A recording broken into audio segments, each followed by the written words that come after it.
प्रीति और राहुल दुनिया के लिए अजनबी थे, लेकिन एक बंद कमरे के अंदर एक हस्बैंड और एक वाइफ। उनकी सीक्रेट मैरिज के बारे में उन दोनों के अलावा किसी और को खबर तक नहीं थी। और फिर एक रात प्रीति और राहुल के बीच वो सब हुआ जो दोनों को बिल्कुल मंजूर नहीं था। प्रीति के लिए राहुल एक बचपन का प्यार था, मगर राहुल के लिए प्रीति सिर्फ एक नफरत। क्या प्रीति राहुल की नफरत को प्यार में बदल पाएगी? जानने के लिए सुनते रहे तेरी होने लगी हूँ आरजे बांसुरी के साथ, सिर्फ पॉकेट एफएम पर। पॉकेट एफएम पर आप सुन रहे हैं मेरे यानी बांसुरी को, और आज मैं आपको सुनाने वाली हूँ एक कहानी।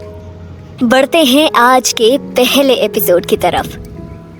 आजकल की तेज रफ्तार भरी जिंदगी में भी प्यार और रिश्तों की अहमियत कम नहीं हुई है, लेकिन इस जिंदगी की भाग दौड़ में हम कहीं ना कहीं अपने प्यार को जताना ही भूल जाते हैं। उस दिन जब राहुल के फोन का अलार्म बजा तो प्रीति की अचानक से नींद खुल गई।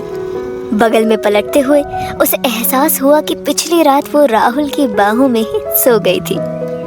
लगभग 2 सेकंड के बाद पिछली रात की घटनाएं जैसे उसके दिमाग में घूमने लगी। उसे अचानक एक साथ कई बातें याद आने लगी। उसके माथे से टपकता पसीना इस बात का सबूत था कि उस बात ने उसे काफी टेंशन में ला दिया था। घबराकर उसने राहुल के कंधे से अपना सर अलग किया और अगले ही पल वो बिस्तर से उठी और तेज कदमों से टॉयलेट की तरफ भागी। वो अपने पैरों को कांपता हुआ फील कर पा रही थी। थोड़ी देर बाद फोन के अलार्म की आवाज से राहुल की आंखें भी खुल गई और तभी उसे कुछ गिरने की हल्की आवाज सुनाई दी। जैसे उसने अपनी आंखें खोली, उसकी नजर सबसे पहले रूम में बने टॉयलेट की तरफ गई। उसने देखा कि प्रीति टॉयलेट में फिसल चुकी थी। राहुल ने भले ही ये बस एक नजर देखा था, वो साफ तरह से बता सकता था इस वक्त प्रीति के शरीर पर एक भी कपड़ा नहीं था, और तो और उसके किस के निशान उसके गोरे बदन पर अब भी चमक रहे थे। तभी अचानक से पिछली रात का वाकया उसके जहन में जैसे घूमने लगा। उसे याद आने लगा कि कैसे प्रीति ने उसे अपनी बाहों में जकड़ा हुआ था और धीरे धीरे उसे कैसे किस कर रही थी। उसे ये भी याद आने लगा कि कैसे धीरे धीरे वो एक एक करके उसके कपड़े उतार रही थी। उसने आंखें खोलकर कमरे की हालत को घूरा। बेड पर उन दोनों के पजामे आपस में उलझ कर पड़े हुए थे। उसे याद आया कि पिछली रात उसने काफी ड्रिंक कर ली थी, जिसके कारण उसके सर में काफी हेडेक हो रहा था। हेडेक का असर तो उसे अभी भी हल्का हल्का महसूस हो रहा था। 1 सेकंड के भीतर ही उसने सोचा कि आखिर बीती रात उन दोनों के बीच क्या हुआ होगा, लेकिन उसे याद आया ये एक सपना नहीं था, बल्कि सब कुछ हकीकत था। राहुल के शरीर पर अब भी कोई कपड़ा नहीं था। थकान अब भी उस पर हावी थी और उसे उसका शरीर हल्का सा भारी भी लग रहा था। उसने गुस्से में ब्लैंकेट को खींचा। उसकी आंखें गुस्से में फैल गईं। उसने अगले ही पल ब्लैंकेट से अपने शरीर को बाहर किया और बाथरूम की ओर चल पड़ा। उसके चेहरे पर गुस्से के भाव थे। इधर प्रीति बाथरूम का दरवाजा बंद करके किसी सोच में डूबी गहरी सांसें ले रही थी। रात वो नशे में थी और उसने राहुल को अपनी बाहों में भर लिया था। वो सोच रही थी कि शायद ये एक सपना था, जहां उसने बिना किसी डर के राहुल को किस करना शुरू कर दिया था और उसे सेड्यूस कर रही थी। उसे तो पल भर के लिए भी ऐसा फील नहीं हुआ कि वो उसका कोई सपना नहीं था। ओह गॉड, क्या वो सब सच था? क्या वाकई में मैंने ये सब किया था? काश कि ये सब मैंने ना किया होता। ओह नो, ये मैंने क्या कर दिया? वो ये सब सोचने लगी। वैसे तो प्रीति और राहुल दोनों की शादी को हुए लगभग 2 महीने हो चुके थे। हालांकि ये कोई लव मैरिज नहीं थी और यहाँ तक कि उनकी शादी के बारे में और किसी को खबर भी नहीं थी, सिवाय खुद राहुल और प्रीति के। यहाँ तक मामला कुछ यूं था कि शादी करने के 2 हफ्ते बाद भी उन्होंने एक दूसरे को कभी ठीक से समझने की कोशिश तक न की थी। तो क्या ये वाकई कोई शादी थी या बस एक समझौता था? हाल तो कुछ ऐसा था घर से बाहर दोनों एक दूसरे को स्ट्रेंजर जैसा फील कराते थे, जैसे वो एक दूसरे से कभी मिले ही ना हो। हस्बैंड वाइफ वाली बात तो कोसों दूर थी, लेकिन प्रीति ने कल रात जो कुछ भी राहुल के साथ उसकी मर्जी के बिना किया था, उसका अंजाम क्या होने वाला था, ये सोचकर वो काफी डरी हुई थी। वैसे तो एक मैरिड कपल के बीच ये सब रिलेशन होने एक आम बात है, पर शायद प्रीति और राहुल के लिए नहीं। कल रात हुई गलती से प्रीति को इस बात का डर जरूर था कि राहुल का रिएक्शन इस बारे में बहुत बुरा होने वाला है, क्योंकि उन दोनों की शादी के बीच हुए कुछ कॉन्ट्रैक्ट्स और प्रॉमिसेस को उसने खुद ही ब्रेक कर दिया था। यही सब सोचकर वो डरी हुई थी। वो समझ नहीं पा रही थी कि क्या करे और क्या नहीं, उसे फेस कैसे करे। आखिर वो राहुल को कैसे समझाए कि वो इस रिश्ते का बोझ अब नहीं उठा सकती। और सब कुछ ठीक भी कहाँ था दोनों के बीच, जो वो इस प्यार और छिपी हुई शादी को बचाए रखे। कोई तो वजह होनी ही चाहिए इस रिलेशन को आगे बढ़ाने के लिए, जो उन दोनों के पास थी ही नहीं। ऐसा सोचते हुए काफी देर के बाद प्रीति ने अपने कांपते हाथों से बाथरूम के शावर को चालू किया, और फिर जैसे ही वो शावर से गिरते हुए ठंडे पानी से खुद को शांत करने ही वाली थी कि अचानक बाथरूम का दरवाजा खुला। वो एक पल के लिए सहम गई। उसने अपने खुले बदन को अपने दोनों हाथों से छिपाना चाहा।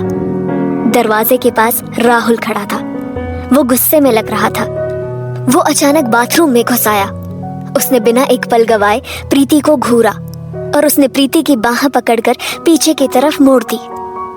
प्रीति चाहकर भी कोई विरोध न कर पाई। वो चुप थी। प्रीति की सांसें तेज हो चली थी। राहुल ने अब तक कुछ नहीं कहा था। एक बार फिर से आगे बढ़कर उसने प्रीति की गर्दन पकड़ ली और उसे पीछे की दीवार की तरफ धकेल दिया। राहुल इस कदर गुस्से में था कि उसे इस बात का एहसास तक नहीं हुआ कि उसकी इस हरकत से प्रीति को दर्द हो रहा था। प्रीति दर्द से करहा रही थी।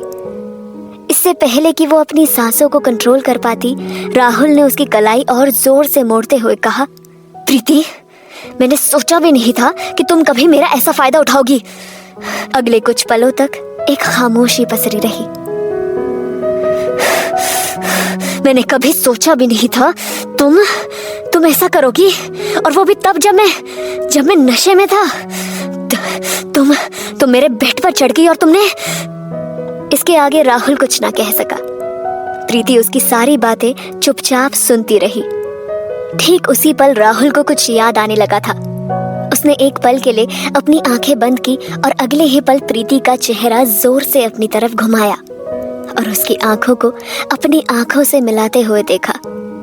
शायद वो कुछ सवाल उसकी काजल भरी आंखों में तलाश रहा था। प्रीति इस वक्त उससे नजरें नहीं मिला पा रही थी। उसकी आंखों में आंसू भरे थे।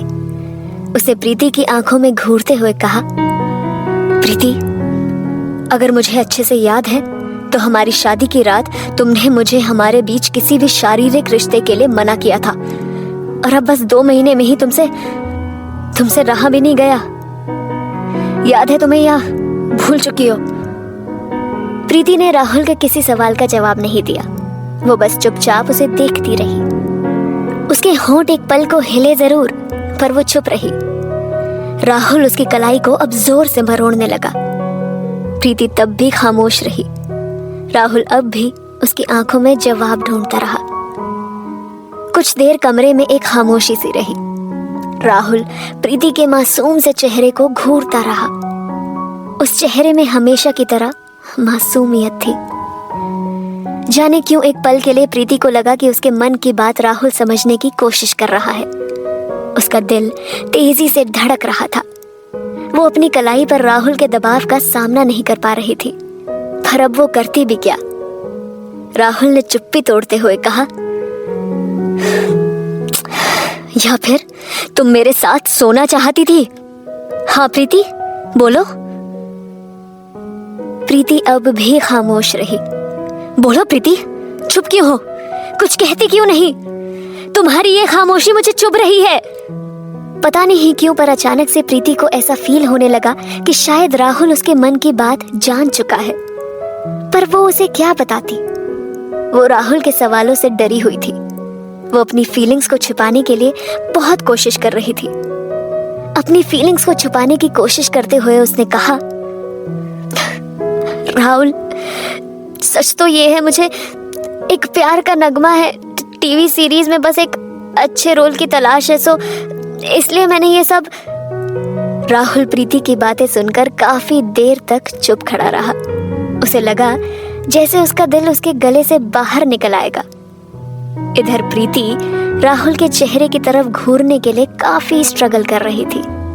उसे घूरते हुए प्रीति ने अपनी बात आगे कही, जैसा कि तुम जानते ही हो, अब मुझे टीवी इंडस्ट्री में आए हुए 1 साल से ऊपर हो चुका है और आखिर मैंने अब तक ऐसा कौन सा रोल किया है जिसे कोई याद रखेगा। देखो, ये इंडस्ट्री तो तुम्हारे हाथ में है और मैं जानती हूँ कि तुम्हारा सिर्फ एक रिकमेंडेशन भी मेरे करियर को कहाँ से कहाँ पहुँचा देगा। बस इस सीरियल में मुझे एक लीड रोल मिल जाए। प्रीति ने राहुल की आंखों में देखते हुए कहा।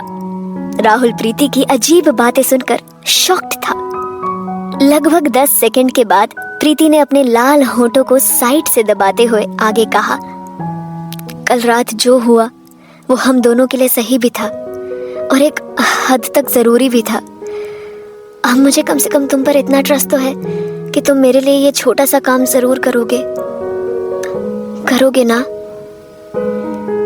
प्रीति की बातों को सुनकर राहुल ने अपने गुस्से को दबाने की भरपूर कोशिश की। प्रीति की कलाई पर कसे उसके हाथ अब ढीले पड़ने लगे थे। अगले ही पल उसका गुस्सा हंसी में बदल गया। प्रीति, तुम मेरे साथ गेम खेलने की कोशिश कर रही हो, है ना? सही कहा ना मैंने?